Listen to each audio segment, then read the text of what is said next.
Décodage, votre nouvelle série sur YouTube où on vous amène avec nous, avec Jacques, au cœur de situations fictives ou réelles pour vous dévoiler les clés parfois vicieuses, parfois insoupçonnées pour mieux réagir et mieux gérer vos relations avec les femmes. Bonjour Jacques, bienvenue dans ce premier épisode d'analyse.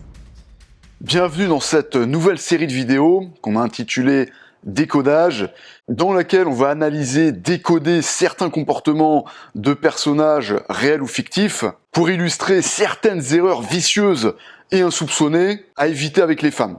Que ce soit avec les femmes que vous rencontrez ou avec votre copine ou votre femme. Donc Jacques, aujourd'hui pour ce premier épisode, nous embarquons au cœur de Venise pour revisiter un classique du genre, James Bond, Casino Royale.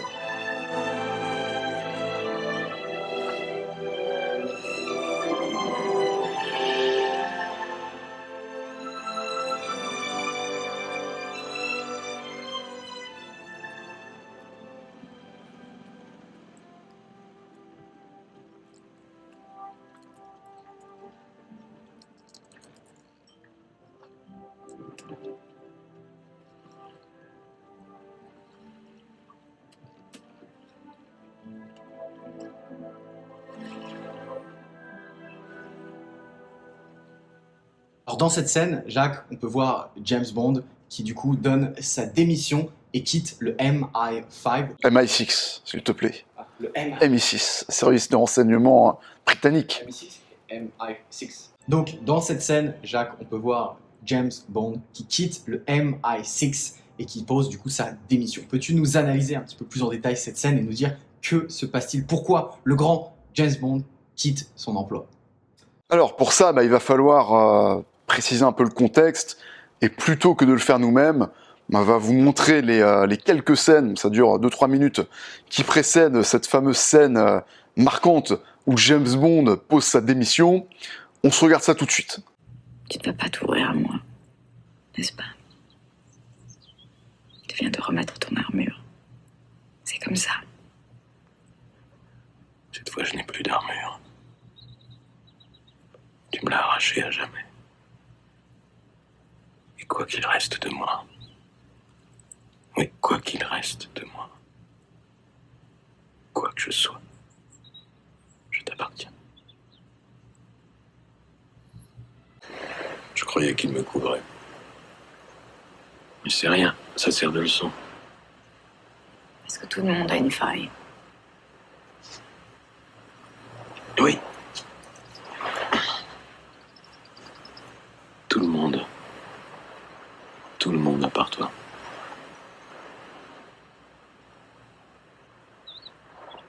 C'est peut-être pour ça que je t'aime. Tu m'aimes? Assez pour démissionner et partir à la dérive avec toi jusqu'à ce qu'un de nous deux trouve un travail honnête.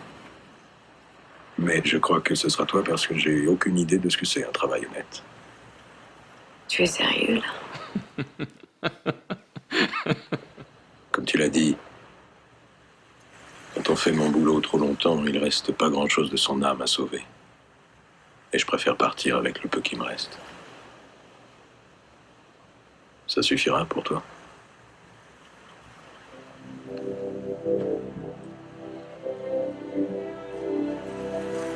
Donc voilà, on a une belle scène de déclaration ici, une belle scène d'amour où finalement une jeune demoiselle a réussi à faire craquer le grand James Bond et obtenir de lui tout ce qu'elle peut désirer, c'est-à-dire même faire quitter son travail.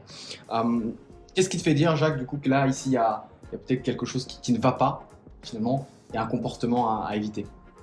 Alors ce qu'on a trouvé très drôle dans la première scène, la première scène qu'on vient de vous montrer, c'est effectivement quand il dit je t'appartiens, je n'ai plus d'armure, je t'appartiens. Ensuite qu'il lui dit et quoi d'autre? Je t'aime, je suis plus dans cette scène. Ah oui, attends, je sais. Aussi dans la scène quand il lui demande, alors quand Vesper lui demande est-ce que tout le monde a une faille, il se redresse, il lui dit tout le monde sauf toi. ça commençait à sentir le roussi, ça commençait à sentir un petit peu la fragilité, et ça nous a été confirmé juste après dans dans la deuxième scène qu'on vient de vous montrer, juste après qu'il soit redressé et qu'il dit à Vesper, tout le monde a une faille, sauf toi. Et là il commence à lui faire cette déclaration d'amour où il commence à lui dire je t'aime. Il lui dit qu'il va quitter son travail, sa passion en quelque sorte, ce pourquoi il est fait pour elle.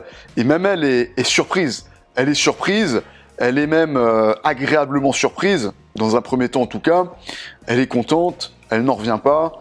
Elle l'embrasse, elle le prend dans ses bras, etc. James Bond est tout content.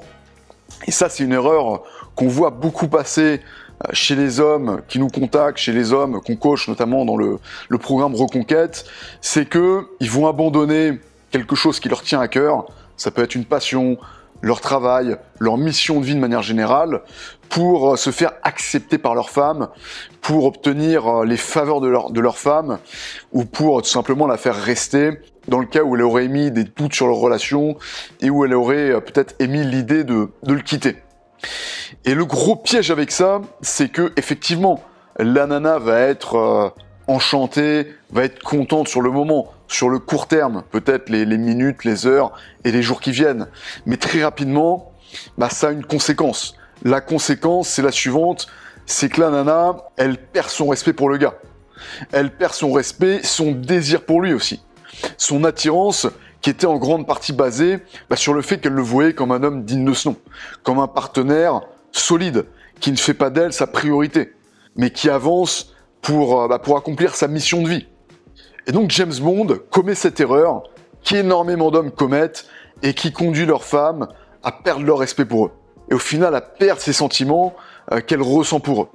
Et la conséquence de ça, alors on voit que James Bond joint l'action à la parole dans la première scène qu'on vous a montrée au début de cette vidéo de décodage, où alors c'est une scène qui se passe juste après les deux scènes qu'on vient de vous montrer, où ils sont tous les deux à Venise, et où il est sur son ordinateur, comme ça, il envoie le mail de démission à son employeur, qui est le MI6. Pour ajouter quelques mots justement sur les petites déclarations d'amour, elles sont pas à bannir totalement.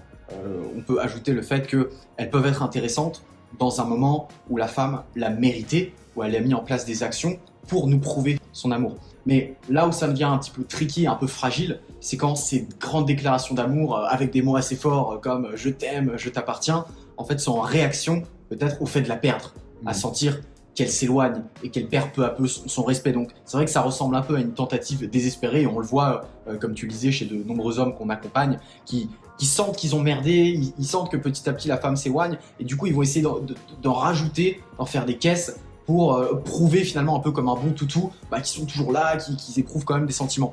Moi j'aime bien cette définition de l'amour qui dit que l'amour c'est le souhait actif du bonheur d'autrui. Ce que ça veut dire, c'est que ça sert à rien de faire des grandes déclarations. Prouvez votre affection, votre amour à votre partenaire par des actions concrètes, mais faites-le de manière proportionnelle. Là, en l'occurrence, on ne sait pas précisément ce qu'elle a pu lui faire en amont, mais on a un peu l'impression que ça sort de nulle part et que James Bond déballe tout, tout simplement, sans contrepartie. Donc voilà, essayez de juger, finalement, d'avoir une certaine balance, un certain équilibre sur les mots que vous allez balancer, sur les actions que vous allez effectuer, par rapport à ce que votre partenaire ou votre copine peut mettre sur la table. Après ouais, effectivement, bon là James Bond, il est pas en mode toutou qui a besoin de... il est pas en train de se faire quitter par cette femme, il est pas en mode chien-chien qui essaie de la rattraper. Non, là c'est... je dirais que c'est assez neutre, mais le gros problème, ouais, c'est pas tant ces mots-là, comme tu dis, c'est pas tant le fait qu'il lui dise je t'aime, même je t'appartiens, bon c'est un petit peu exagéré quand même, ça fait un petit peu soumis, mais le gros problème c'est ce qui se passe après, c'est qu'il abandonne sa mission de vie, il abandonne sa passion même, c'est pourquoi il est fait, pour pouvoir terminer sa vie avec elle, pour être tout à elle, etc. Et c'est ça le gros problème, c'est ça la grosse erreur qu'il commet.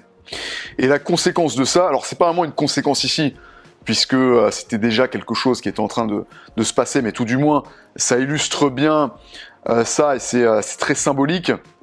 c'est que très rapidement après, dans le film, elle le trahit. Et comment elle le trahit? Elle vole l'argent en fait qu'ils étaient censés amener, les 150 millions de dollars ou d'euros, peu importe, qu'ils étaient censés amener à la banque pour le gouvernement britannique, pour compléter sa mission, entre guillemets. Et non, elle vole l'argent, donc elle va en douce à la banque pendant qu'il dort, elle vole l'argent pour aller le remettre aux méchants, entre guillemets, pour que les méchants en question épargnent la vie de son petit ami, de son ex-petit ami.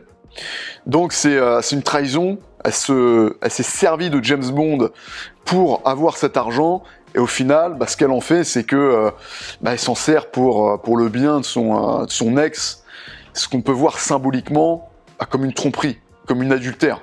Et ouais, c'est très symbolique. James Bond commet l'erreur de tout lâcher pour elle, de faire le chien-chien. Résultat, il se fait trahir. Voilà, c'était notre première analyse avec cette nouvelle série de vidéos Décodage. N'hésitez pas à nous dire en commentaire ce que vous en avez pensé. Si vous voulez d'autres épisodes également, pensez à vous abonner et liker cette vidéo. Merci à toi Jacques pour ces partages. Merci Albin, puis on se retrouve dans la prochaine vidéo qui devrait être elle aussi particulièrement croustillante.